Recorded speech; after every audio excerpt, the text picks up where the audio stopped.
一直以来，在泰国的同志产业也是包罗万象，但近年曼谷兴起了一股日式同志温泉热潮。短短的2年间，已经开设了数件大大小小不同的日式的同志温泉，大部分也山设有热水池、烤箱和蒸汽室，而且有些更会设有餐厅、私人房和高隔床，方便旅客留宿和发展。这些温泉的设备和环境甚至比一般的曼谷同志桑拿优胜，因此深受在地的年轻人喜爱。所以呢，这次我们将为大家介绍一下这些同志温泉的客层类型和人气比决，以方便大家选择。Gayifiers.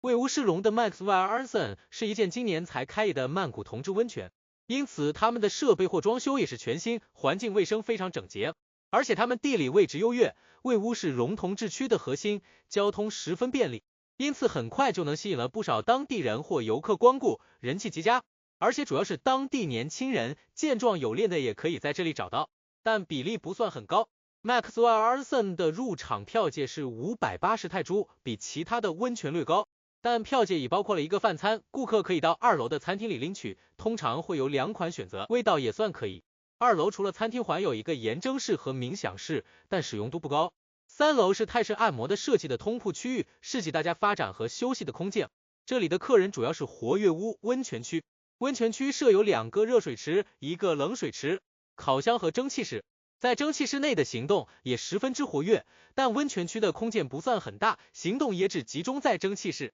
而小编最近的那次光顾，最终也找到对眼的是一个健身有练的在地人，结果也是在蒸汽室完事。另外，一般在晚上6点至8点会比较繁忙，所以这段时间也是光顾的最佳时间。Kino Sanko 现在设有2间分店 ，Farn Yafon 24是他们新开设的分店，一间楼高6层的曼谷同志温泉，3至4楼是健身房，但是温泉的顾客是不能使用的。尽管如此 ，Farn Yafon 24分店的地方空间也非常大，除了1楼的温泉区，2楼的更衣室，5楼是交易厅、书画床，还有日式榻榻米私人房，而且6楼也是配有床垫的私人房，给顾客提供了相对绝多的私人的发展空间。另外6楼还设有配背枕头的高隔床，方便旅客留宿过夜。油屋小编光顾的那天是工作日的下午，人流大约是10至20人，主要是30至40岁的在地人，他们的主要活动范围也是在温泉区徘徊，但实际的互动行为并不多，可能是因为下午的关系，相信如果是在晚上，情况应该会很不一样的吧。但这次光顾，小编最后也遇到一个身高差不多180厘米，样子和身材还不错的在地小伙子，在5楼的榻榻米房来一次深入的交流。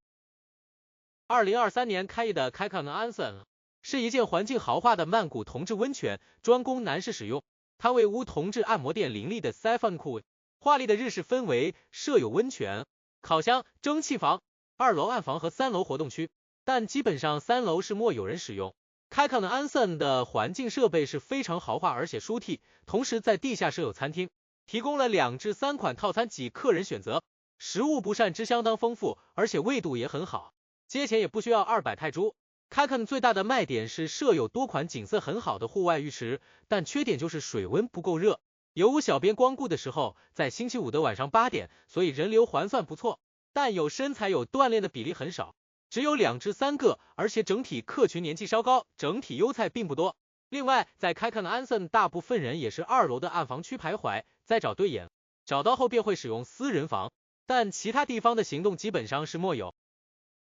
Kino Sanko Ikamai 是他们的老店，设施相对 Farn Yafon 24是比绝旧一点，温泉区的空间也绝少一点，但整体环境还是不错，设施也差不多跟 Farn Yafon 24一样，同样也是有一些私人房和一些高隔床，方便旅客留宿。而且 Ikamai 分店还设有一个日式设计的天台楼层，配有帘子和床垫供给客人休息和户外体验，另外还有设有一个吸烟私空间。小编光顾的那次是假日的下午大约40，场内人数大约只有5至6人，人流非常稀少，大概要到6时后才开始会有10多人，但尽管在场人数不多，可是最少也发现3个是小编喜欢的类型，2个是结实有练的年轻小帅，另外一个是高个子留有小许胡渣，貌似日本人的帅气野狼。场内全部也是当地人，但优菜的比例可以越是超级的高。最后小编先和胡渣帅哥在淋浴间玩一下，然后再和其中一个年轻小帅有蒸汽室玩玩，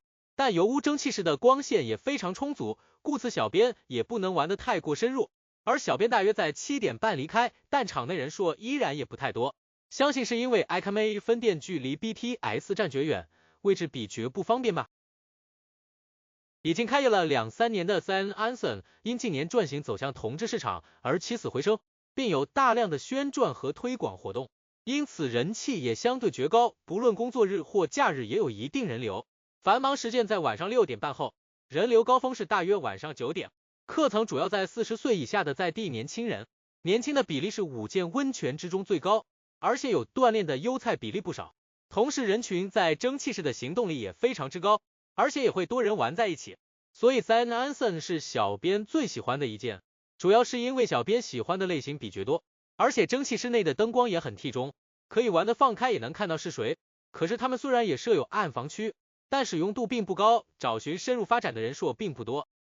整体而言，虽然在最曼谷的一些同志温泉在下午已经会开始营业，不过无论是工作日还是假日，一般在下午到访的人数也不会很多，一般热门的时间也是在晚上的6点以后，高峰一般也在8点以后，人多自然选择也多，而且一般在晚了一点的时间，客群的互动和行动也会增加，所以如果你有打算探索一下曼谷的同志温泉的话，就最好把握这些时间哦。谢谢大家收看，往后我们会介绍更多关于曼谷的同志地方，不想错过的话，记得订阅和按钟子接收我们的发布通知哦。